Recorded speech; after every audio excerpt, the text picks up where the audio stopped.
Over the past few years, we've gotten some really cool roguelike games that come out on the market, especially on Steam. Binding of Isaac is really cool. Enter the Gungeon's amazing. Nuclear Throne's a lot of fun. Darkest Dungeon is really cool, has more of a strategical twist on it. It's pretty cool. But today, we're going to be talking about Abyss Odyssey.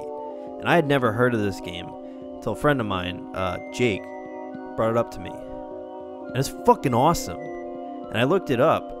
It's got like a 60% review on Steam, 69 on Metacritic, 6.7 from IGN. It's really cool, and I don't know why more people aren't talking about this. So today we're gonna talk about it because no one knows what the fuck this game is. Abyss Odyssey is a game that came out July 15, 2014. It's developed by Ace Team, published by Atlas. Yeah, the people who published Persona. They did a shit job publishing and marketing this.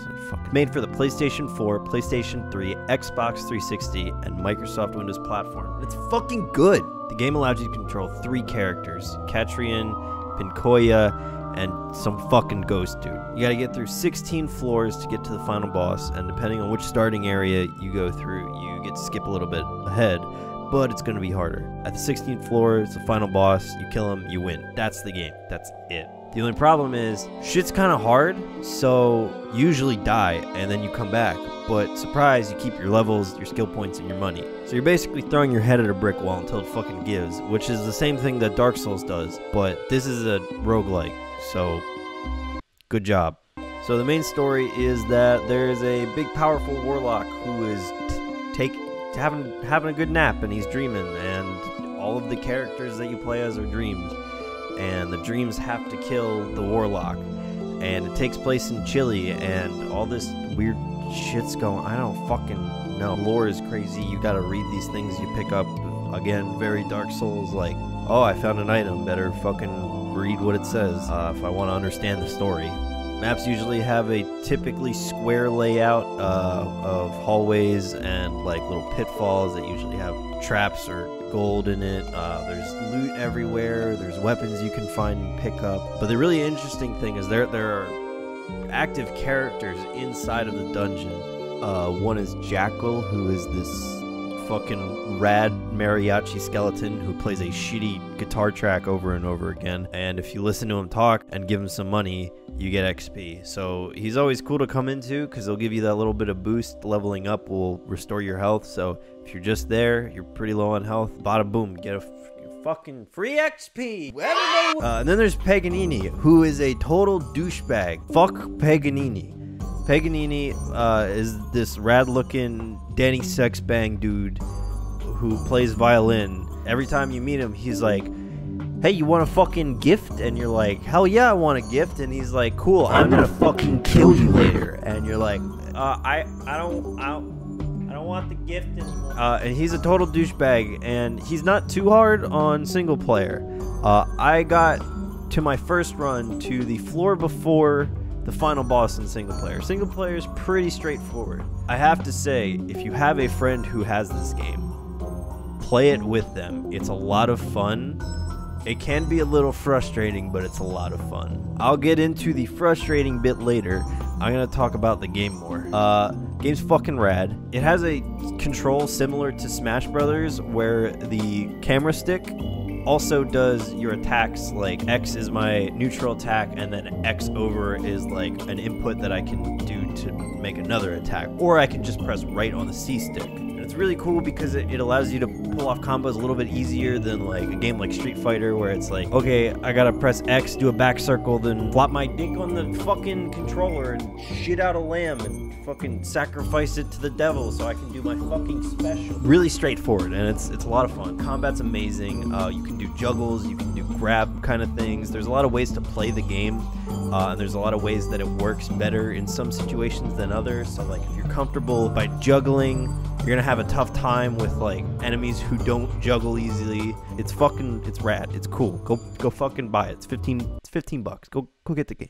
Every few floors you'll find a boss. Usually you fight like 2 or 3 in the dungeon before you reach the final boss, and then that's the final boss. But the bosses that you fight are usually shadow versions of the characters that you have unlocked, and they have the same movesets, but they're fucking difficult. Enemy types actually matter in this game too. It's really cool. So enemy types matter because based on where you are in the dungeon and what level you are and what level they are, you'll be able to do a thing called soul capture. You just do an input. It's like XY on an Xbox controller, probably square triangle. I don't know how. I don't fucking use keyboard and mouse. Apparently it's not. Controls aren't too good. You do your soul capture move and you can mark an enemy if it's in front of you.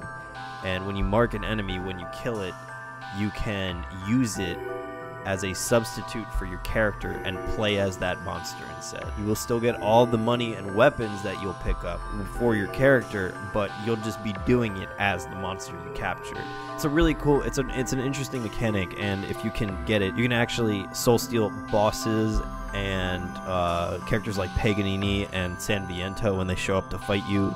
Now I'm going to be talking about multiplayer, because holy fuck is multiplayer the best worst thing in the world. Multiplayer is really fun because it ramps up the difficulty a little bit. Enemies have more health and do more damage. More scripted events kind of happen. And here's the thing I kind of don't enjoy about Abyss Odyssey is that there's friendly fire on multiplayer, and you can turn it off, but then you get no achievements and no stat tracking and no like progress towards your character. It sucks because you can accidentally juggle your buddy into an enemy attack and have it kill them, or you can accidentally hit your friend out of a combo they're doing and fuck up everything, and suddenly you're eating giant dicks because oops, I accidentally hit you because I was using my fireball spell. That's the main qualm I have about Abyss Odyssey's multiplayer, is that there's already a challenge ramp up. Like the challenge goes up already because you're doing less damage. Well, you're doing the same amount of damage, they have more health, but you're also taking more damage. So I think that challenge is already there, and I don't think it needs to be so bad as to come with friendly fire. And friendly fire isn't as bad as I make it out to be, only because you don't do the same amount of damage that you do to enemies. You do significantly less, but the knockback of the attacks is usually what fucks everything up, and it's rough. You can't really pull off the combos that you would in single player and multiplayer, because if you're playing as Pinkoya, you're going to be swinging your giant axe around and you're going to hit your buddy and he's going to go fucking flying, and suddenly it's like 1v7. And as with multiplayer games, more monsters usually come out because there's two players and they don't think you're fucking retarded enough to hit your friend, but some of the attacks are a little unwieldy and they will hit your friends and you won't mean to, and it's a shit show. But other than that, it's really fucking good. I do also have to nitpick with some of the mechanics. There's a mechanic that doesn't seem to work or is kind of finicky, where if you are facing a wall or you jump towards a wall, you'll be able to climb up it so long as like the upper half of your torso reaches a certain threshold above the actual like x-axis that the ledge stops at. But half the time you won't be able to do that, because when you're jumping around and trying to do it all fast and shit, you'll jump towards the ledge and then realize, oh, my back is facing it and therefore I can't climb up, and you need to like actually stop in your tracks, turn your character around by moving the stick the opposite direction of what you're facing.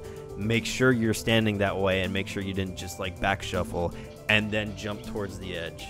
And it's a rough time, and it's not a lot of fun when it happens because it can fuck you up depending on what kind of traps are there.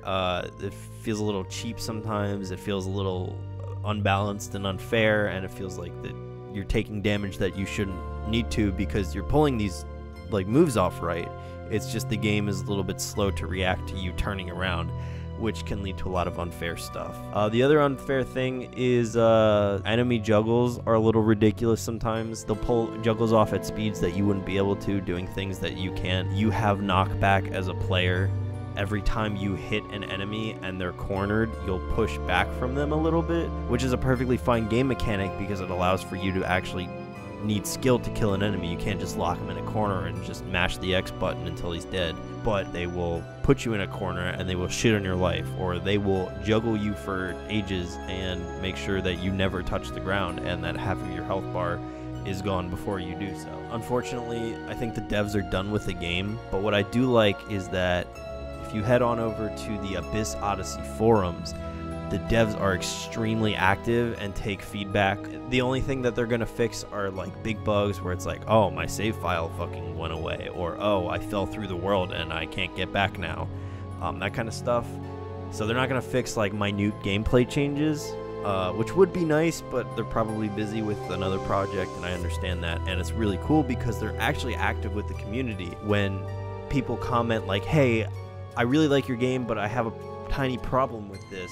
If in your next game, do you think you could fix it? They're like, yeah, sure, definitely. I think this is a really good idea. We'll definitely run it through like Q&A and get feedback and test it out ourselves and try it out. They seem very sincere, and they seem to care a lot about their community and the nice niche that they've grown. So props to them for staying active with a community that they're no longer technically supporting, quote unquote. And I don't mean that in a bad way. I just mean they're not like actively updating their game.